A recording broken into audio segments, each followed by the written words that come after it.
हमारे जो मुख्य वक्ता है आदरणीय विश्वनाथ द्विवेदी जी, उनकी विद्वता से आप अभी स्वयं परिचित होंगे और आपके पुत्र अभिनव हमारे यहाँ अर्थशास्त्र पढ़ा चुके हैं, इस समय केंद्रीय सेवा में तैनात है। लेकिन वो विज्ञता उनमें भी मैंने देखी तो मुझे ये अवसर अच्छा लगा कि संत प्रवृत्ति के ऐसे लोग यहाँ एक साथ इकट्ठा हो। ज्ञान अपनी जगह है, लेकिन उस ज्ञान की जगह ज्ञान के साथ साथ जब ये संतत्व का भाव, आस्था का भाव भी होता है तो एक बहुत अच्छा परिदृश्य होता है।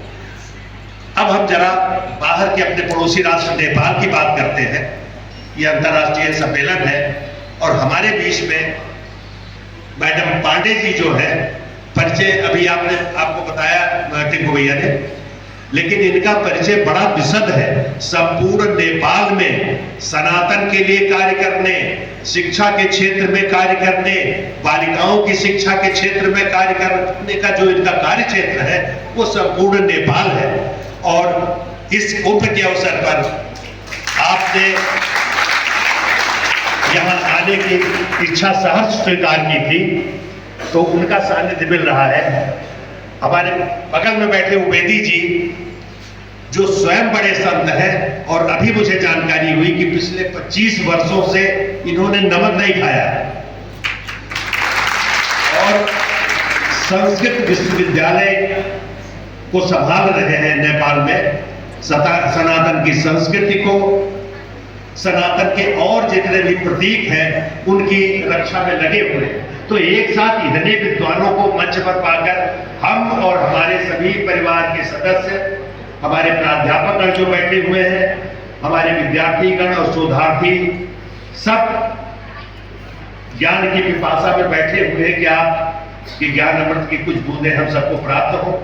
तो आपका स्वागत करने में मैं शब्दों से असमर्थ पाता हूं अपने को। और विषय ऐसा है कि विषय डूब जाने वाला है। ये गंगा यमुना और द्विवेदी जी से सीखा है अंतः सलिला सरस्वती, जो अंतःकरण में प्रवाहमान है। इस अंतःकरण के प्रवाह को भारत ही नहीं पूरी दुनिया ने देखा कि कुंभ के समय, यात्रा के समय इतनी भारी मात्रा में हिंदुस्तान के कोने कोने, प्रत्येक प्रदेश से, प्रत्येक जनपद से, प्रत्येक गांव से आने का उत्साह जो था, ये किसी का निमंत्रण नहीं गया था, कोई सरकारी आदेश नहीं था, कोई सनातन का भी आदेश नहीं था हमारे शंकराचार्य का। लेकिन जो सनातन की अंतरधारा अंतरात्मा में बहती है, उस धारा को महसूस किया पूरी दुनिया ने। और ये अदृश्य धारा, कभी लगता है कि हम तमाम जातियों में बटे हुए हैं, कभी लगता है कि हम तमाम भाषा में बटे हुए हैं, अलग अलग रंग में बटे हुए हैं, लेकिन इस सब के बावजूद द्विवेदी जी के माध्यम से हमको जो अनुभव हुआ, एक सतत भाव कुंभ की ओर चलने का जो देखा गया, ये अद्भुत, अलौकिक, अद्वितीय, अविश्वसनीय था। ऐसी अमूर्त घटना, ऐसा अमूर्त प्रतीक दुनिया ने पहले कभी नहीं देखा और ये हमारी शक्ति दुनिया से परिचित हुई। मैं आपको ये भी बताऊं, इस महाकुंभ ने तमाम सारे सबक दिए।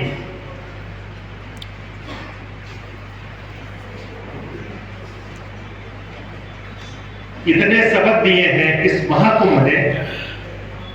पहली बार लगा, आमतौर पे जो माना जाता है कि हिंदुस्तान तमाम जातियों में, प्रदेशों में, भाषा के नाम पर आज भी लड़ाने की तमाम सारी कोशिशें हो रही हैं।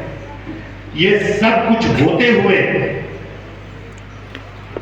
एक अकेले महाकुंभ ने जो करंट दौड़ाया है सबके भीतर, सारे बंधन टूटे। न भाषा के विवाद जो राजनीतिक कारणों से कुछ लोग पैदा कर रहे हो, न उत्तर दक्षिण का विवाद जिसका एक अभियान चल रहा था बहुत समय तक, सनातन को कीड़ा मकोड़ा और जाने क्या क्या बीमारी बताने की कोशिश की जा रही थी। ये सब करने के बावजूद यहाँ के लोगों ने सनातन पर आस्था रखने वाले, हमारा समाज कितना शक्तिशाली है और शक्तिशाली होने के बाद इसमें कोई नकारात्मक भाव नहीं है। इतना बड़ा मेला और कहीं किसी के प्रति वैमनस्य से कोई किसी ने एक ईंट पत्थर चलाई हो, किसी दूसरे समाज या धर्म के प्रति अपशब्द कहे हो, मौन भाव से कुंभ की तरफ जो यात्रा था कुंभ में कराई है। हम ज्यादा समय न लेकर के अपने अतिथियों से आग्रह करेंगे कि हम सब के भीतर उस अंतरधारा को और प्रज्वलित करने का प्रयास आप अवश्य करेंगे और हम सबको कृतार्थ करेंगे। आपका आशीर्वाद इसी प्रकार हमारे महाविद्यालय के लोगों को मिलता रहे, ऐसी आशा और उम्मीद के साथ आप सब देश विदेश के सभी अतिथियों का मैं हृदय से स्वागत करता हूं।